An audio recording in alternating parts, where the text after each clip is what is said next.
En el 2019, el Servicio Nacional de Salud del Reino Unido actualizó su guía oficial sobre la prescripción de pastillas anticonceptivas. La nueva recomendación era dejar de hacer la pausa de 7 días por ser un uso menos óptimo del método. Esta nueva investigación reveló que, en verdad, la pausa no se realiza por razones médicas, sino porque uno de sus creadores, John Rock, quería hacer el anticonceptivo lo más parecido al ciclo natural de la mujer para así conseguir su aprobación por parte de la Iglesia Católica. Rock era un católico devoto que creía que la pastilla anticonceptiva podía considerarse como un adjunto a la naturaleza, ya que las mujeres, en vez de utilizar algún método de barrera, estaban controlando su ciclo, como una extensión mejorada del método del ritmo. Si no es liberado un óvulo ni hay un periodo fértil, no hay anticoncepción, explicó Rock al New York Times en 1966. Aún así, el Papa Pablo VI manifestó que el sexo en la fe católica debe servir para la transmisión de la vida humana y que las relaciones deliberadamente anticonceptivas eran intrínsecamente incorrectas, ya que el sexo por placer podía causar una caída en los valores morales. Es decir, hemos estado usando un anticonceptivo de manera menos eficiente, solo porque su creador quería hacerlo aceptable para una iglesia que nunca lo aceptó.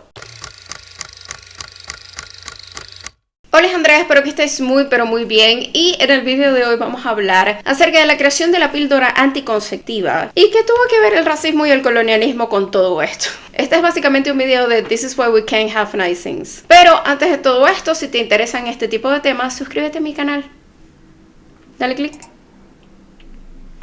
¿Ya te suscribiste? Pues comencemos. El control de la natalidad no es nada nuevo y se han usado desde esponjas de mar hasta jugo de limón como espermicida. Evidentemente estos no eran seguros, pero aún así eran más seguros que dar a luz. Porque sí, la tasa de mortalidad a lo largo de la historia ha sido muy alta para las mujeres cuando están embarazadas o dan a luz. Este tipo de control de natalidad nunca fue regulado hasta que el 3 de marzo de 1873 el Congreso de los Estados Unidos aprobó una ley que luego fue conocida como la ley de Comstock. Esta ley fue redactada por Anthony Comstock. Comstock era un cristiano muy devoto que estaba convencido de que la disponibilidad de los anticonceptivos por sí sola promovía la lujuria. Esta ley definió los anticonceptivos como obscenos e ilícitos y convirtió en un delito federal distribuir métodos anticonceptivos por correo o a través de las fronteras estatales. Algo que vale la pena destacar es que esta ley fue la primera en el mundo occidental en existir y que luego de ser aprobada, 24 estados de los Estados Unidos promulgaron sus propias leyes para así restringir el comercio a nivel estatal. Evidentemente, en unos estados había más restricción que en otros. Por ejemplo, en Massachusetts, cualquier persona que difundiera no solamente anticonceptivos, sino información acerca de esto, podía enfrentar multas e incluso encarcelamiento. Pero en Connecticut, incluso el acto de usar anticonceptivos estaba penado por ley, donde las parejas casadas podían enfrentar hasta 1 año en prisión por usar anticonceptivos. Evidentemente, la policía no estaba muy pendiente acerca de si una pareja casada usaba anticonceptivos o no, pero esto no hizo que la ley fuese derogada. En este momento quiero hablar no solamente de los anticonceptivos, sino también de la esterilización forzada. Y es que en 1907, Indiana aprobó la primera ley de esterilización forzada en el mundo. Y acá quiero aclarar que evidentemente esta no fue la primera vez que se usó la esterilización forzada en el mundo, pero sí fue la primera vez que se codificó en una ley. Esta ley se centró específicamente en personas bajo la custodia estatal, incluidas las prisiones y las instituciones psiquiátricas. Pero eventualmente otros 32 estados crearon sus propias leyes que tenían un lenguaje más amplio, apuntando a cualquier persona considerada no apta para reproducirse. Acá se incluían mujeres negras, mujeres indígenas y personas pobres. Acá entra Margaret Sanger. Margaret fue la sexta hija de 11 hermanos y pasó gran parte de su vida cuidando a sus hermanos menores. En 1900, Margaret se matriculó para estudiar enfermería, pero abandonó su carrera en 1902 cuando se casó con William Sanger. El matrimonio no duró mucho y en 1913, Margaret se separó de su marido después de haber tenido 3 hijos. Un año más tarde, Margaret fundó la revista feminista The Woman Rebel, o La Mujer Rebelde. Y en 1916, Margaret, junto con su hermana y una amiga, amiga inauguraron la primera clínica de anticoncepción en los Estados Unidos. Gran parte de la motivación de Margaret fue ver cómo su madre tuvo 18 embarazos, dio a luz a 11 hijos y murió a los 40 años. Pero como dije en ese momento, dar información acerca de los anticonceptivos era ilegal, por lo que eventualmente Margaret fue arrestada. Aún así, esto hizo que más gente se uniera a su causa. Y así fue como Margaret fundó The Birth Control Review, la primera publicación científica dedicada a la anticoncepción. En 1923, Margaret establece la Birth Control Clinical Research Bureau en Manhattan, no solamente para dar información acerca de los anticonceptivos, sino también para recopilar estadísticas. Esta institución fue el inicio de Planned Parenthood Federation of America, una institución que hasta el sol de hoy existe en los Estados Unidos. Eventualmente, Margaret se asocia con el Dr. Gregory Pincus, quien en la década de los 40 comenzó a experimentar con hormonas como una forma de prevenir la ovulación y controlar la fertilidad. Inicialmente, Pincus lo que quería era desarrollar una inyección, pero Sanger lo convenció de crear una pastilla porque esta iba a ser más accesible a las mujeres. En la década de los 50, Gregory Pincus se asocia con John Rock. Y acá la investigación comienza en verdad a dar forma, pero también a ser mucho más costosa. Y es acá cuando Margaret le pide ayuda a Catherine Dexter McCormick, una ex sufragista que eventualmente accede a financiar esta investigación. Una de las cosas que llama la atención acerca de McCormick es que ella era una de las pocas mujeres en tener un título de ciencias del Instituto de Tecnología de Massachusetts en ese momento. Aún así, tener financiamiento no hizo que todo esto del desarrollo de la píldora fuese más fácil, porque los científicos tenían que encontrar no solamente la combinación perfecta de hormonas, sino la dosis necesaria para prevenir la ovulación y hacer que el útero fuera inhóspito para los óvulos fertilizados. También, evidentemente, tenían que asegurarse de que la pastilla fuera segura y que no tuviese efectos secundarios dañinos, pero esto lo vamos a tocar más adelante. En 1951, Pincus y su equipo lograron inducir la ovulación en conejos utilizando hormonas sintéticas, y esto fue un avance muy importante, ya que se demostró que las hormonas sintéticas podrían usarse para controlar la ovulación. Eventualmente, Pincus y Rock desarrollaron una pastilla, pero tenían problemas en encontrar mujeres que quisieran ser parte de este estudio. Así es como ellos se van a un hospital psiquiátrico bajo el pretexto de investigación de fertilidad y empiezan a estudiar el efecto de estas pastillas en las mujeres. Entonces, estamos hablando de que las mujeres en verdad no podían consentir a ser parte de este estudio. Pero aparte, los efectos secundarios fueron muy severos e iban de hemorragias, náuseas a coágulos de sangre. Aún así, este ensayo fue un éxito porque,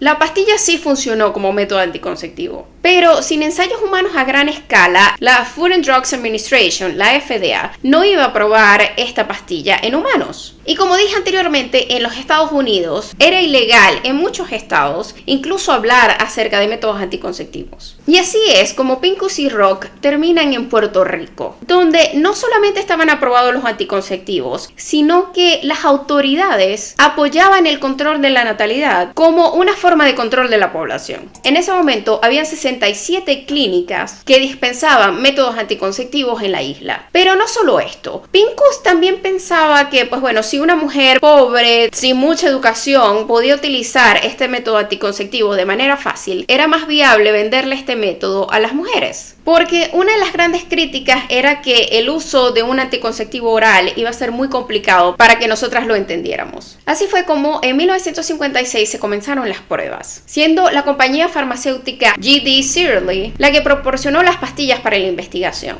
Rock seleccionó una dosis alta de Enovid, una progesterona oral sintética. Pero más tarde, después de descubrir que Enovid funcionaba mejor con pequeñas cantidades de estrógeno sintético, este ingrediente activo se agregó a la píldora. La píldora terminó siendo 100% efectiva cuando se usaba correctamente, pero el 17% de las mujeres en el estudio se quejaron de náuseas, mareos, dolores de cabeza, dolor de estómago y vómitos. Eventualmente, Edris Rice Ray, quien estuvo a cargo de los ensayos, le dijo a Pincus que 10 miligramos de Enovid causaba demasiadas reacciones secundarias para ser generalmente aceptable. Pero los investigadores descartaron a las mujeres que reportaron estos efectos secundarios como poco confiables. Básicamente porque sus pacientes en Boston habían experimentado menos reacciones negativas. Pero hay que recordar que estas personas estaban en un hospital psiquiátrico. Pincus y Rock también pensaban que, un problema como náuseas y mareos era nada comparado con el beneficio del anticonceptivo. Otra de las cosas que vale la pena destacar es que 3 mujeres murieron mientras participaban en este estudio, pero a estas mujeres nunca se les hizo ningún tipo de autopsia, así que no sabemos de qué murieron. Y hasta el sol de hoy persiste la duda sobre si Pincus y Rock pasaron por alto estos efectos secundarios graves en su prisa por lanzar la píldora al mercado, porque desde entonces la dosis de la píldora se ha reducido drásticamente y con ella los efectos secundarios. Entonces ya vimos cómo desde un principio, pues todo esto de los efectos secundarios no fue realmente estudiado cuando se creó la pastilla anticonceptiva. Fue como que, bueno,